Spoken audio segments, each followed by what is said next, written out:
So how does it work? Right. All we do is set two parameters. So show parameter baseline. These are the two parameters introduced in release 11. These are the default values. Optimizer capture SQL plan baselines false, optimizer use SQL plan baselines true. That's the default value. Now, I'm going to set that to true with alter system set. I'm going to work exclusively in release 19 for the moment, but I'll show you how we'll simulate an upgrade. I'll set that to true. Oops. And what that means is that from now on, with just that one parameter, Oracle will capture execution plans for every SQL statement. By default, everything. You will end up with hundreds of thousands of plans saved as baselines. You don't have to do it that way, by the way. You can apply all sorts of filters, only capture plans for a particular schema or whatever. There are many filters you can apply, but this is declarative technique without even thinking. It's brainless DBA, this, and there's nothing wrong with that.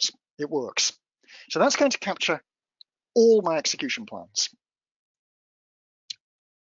The second parameter is already on true because that's the default value.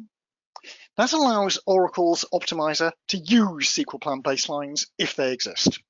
And as you saw in my previous demonstration, the baseline was used because that parameter is defaulting to true. So we capture plans. You would then upgrade the database. All those plans will then be used. You've stabilized the system. So your execution plans won't change, not through upgrade, not through new statistics, not through parameter changes, or even within limits through schema changes. A schema change such as dropping an index might make a baseline invalid, but within limits, you stabilize the system against any sort of change. But then we get the clever bit. If any change forces a new hard parse, which produces a new plan, such as the new plan we saw in my previous demonstration, the new plan gets blocked and the baseline plan is used. But the new plan is also saved for evolution. Now, the evolution process can be manual or it can be fully automatic. And of course, I'm going to demonstrate the fully automatic mechanism. So here's my query. Yeah. Pardon, quick question. Can the evolution task be used in the case of a platform change as well, like moving from Spark to x86? Absolutely. It's not just platform change. It would also be going through, say, operating system change. Yeah. It's all happening above that level. Thanks, John. Yeah. So what I'm going to do is I'm going to put my 19 system in effect back to 11.204. So I'm telling my 19C database to pretend it's 11G. Now the statement I'm going to run is this. Oops.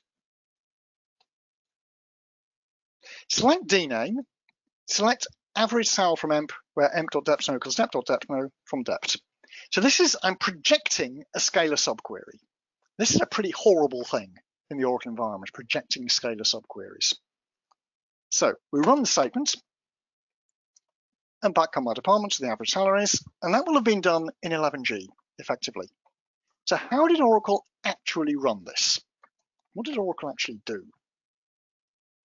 Right, I'm going to DNSX plan display cursor, and here we see what Oracle did. So that statement, remember, was select dname, and then I'm projecting that scalar subquery. Well, look at the plan. Operations 1 and 2 are full scan of emp and an aggregation. That's generating that column value. And look at it. Oracle did it 4 times. Why? because we're doing a full scan of depth to get back the 4 rows. And for each of those 4 rows, we have to run that subquery. It's a horrible correlation. Imagine if there were 1 million rows. You'd be running that subquery 1 million times. And there are some optimizations to do with caching and so on. But in principle, it's a horrible correlated subquery. Right. Now, let's simulate an upgrade. I'll put the optimizer up to the current release. Oh, note that execution plan will have been captured, and we should be able to see it. There it is. There's the query, and we've captured it, but this time with auto capture note, and that's the accepted plan. Right, upgrade the database to 19 with this. Set my optimizer features to 19.101, and our users run the application. What happens? Okay, so we've done the upgrade. Oops.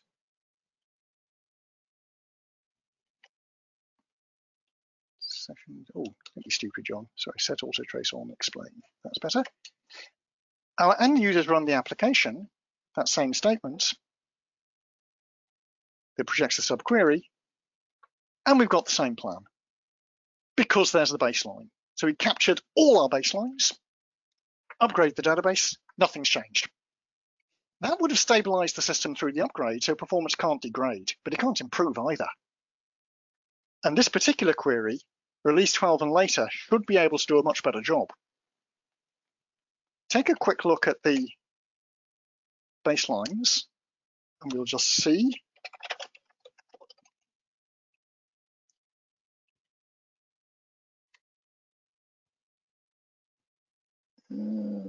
You can see I'm capturing all my plans being captured. Oh, look at that. That's the original execution plan, which is accepted for use. But then the same statement now has another plan. My release 19 database came up with another plan, but the baselining mechanism has blocked it. It's not accepted. Is that plan better or worse? I don't know. I could test it, but I'm not going to, because we've got the auto task. So if we wait till tomorrow, the auto task runs overnight, and tomorrow we'll test that new plan. But I'm not going to suggest you wait till tomorrow. What I'll do is I will tell Oracle that it's Wednesday night. So I'll tell the DBS scheduler to open the Wednesday night maintenance window. So as far as Oracle is concerned, it's now Wednesday night. The auto task should be running. Tuning advisor tasks, among other things, will run the auto evolve task. So at this precise moment, all new plans should be being detected and tested.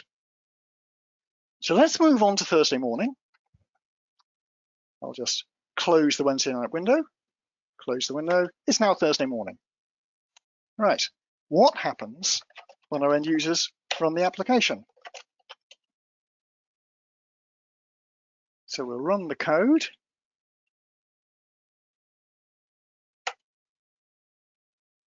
Still using the base plan, using the baseline. Maybe I didn't let the window run for long enough. Open this again. There's also the possibility that the improvement isn't good enough.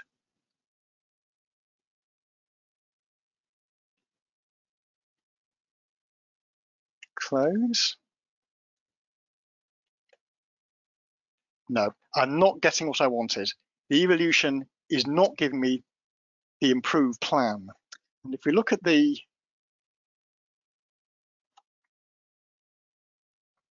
baseline, or maybe it will if I just give it.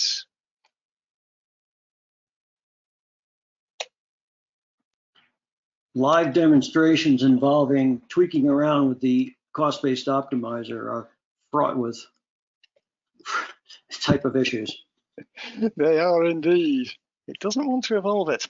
Okay, the thing I'm going to do is look at the auto evolve task and see what it came up with. So at least we'll see what it did and why it didn't do what I wanted. So let's The task runs every night and should detect all new plans. Right, so the task ran, interrupted. I didn't give it long enough by the look of it. Okay, so let's give it a bit longer. Maybe a bit of time for questions? Definitely. Cool. Yeah, so you were teaching us about the licensing issues, John, related to this. Question in is downgrading of the database. Will that revise the license usage back again to what it was? Oh, I did say I'm not any sort of expert on licensing. Mm-hmm. I wouldn't like to say. I really wouldn't. Fair enough. There's another format. There's several formats of auto trace. Why did you not choose to set auto trace only explain? Did you use a variation of that? There are all sorts of variations, and trace only explain is very useful. It's like a shortcut for explain plan and then querying, then running dbnsx plan.display. It's a very useful one indeed. But you've got to bear in mind that that's only explain plan. It might not be the plan that actually was used. In this case, it probably would be, because there are no bind variables or anything like that. But it's something I use all the time. It's very useful, but you just have to bear in mind that it might not be what actually happened. Yeah, it can mislead you. Be careful with that. Last one, John. Speaking about your demonstration, can you show or extract the explained plan of the new baseline? Yes, I can. I'll just have to work out. Let's just see if I can get this working first, though. So we've given it more time. I'll close the window. No worries. It's done something this time. Let's run my code.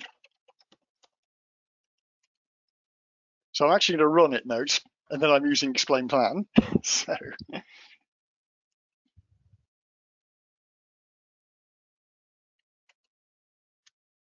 it was just a matter of waiting.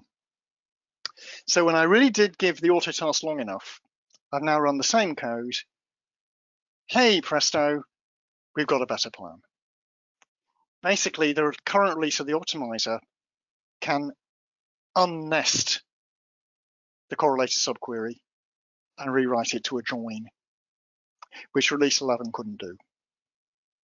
So my apologies for not giving the task enough time, but I hope that's giving you an idea of how the DBA can just use a declarative technique and let Oracle get on with it.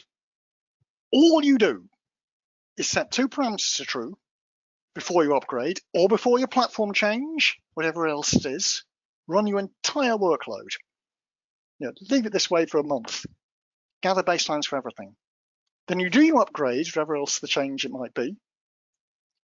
Nothing changes.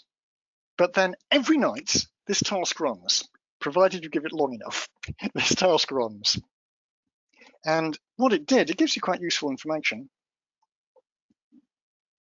Here we see the task ran successfully, and it ran to completion once I gave it enough time. It found that this statement had a new plan. It compared the new plan with the old plan, base plan, test plan, works out that the new one is 3 times better than the old one, okay, and accepts it. And that's why, without the DBA or the programmers having to do anything at all of a sudden, we no longer get that. We get that. Whereas, had the new plan proved to be worse than the old one, it would have been permanently blocked.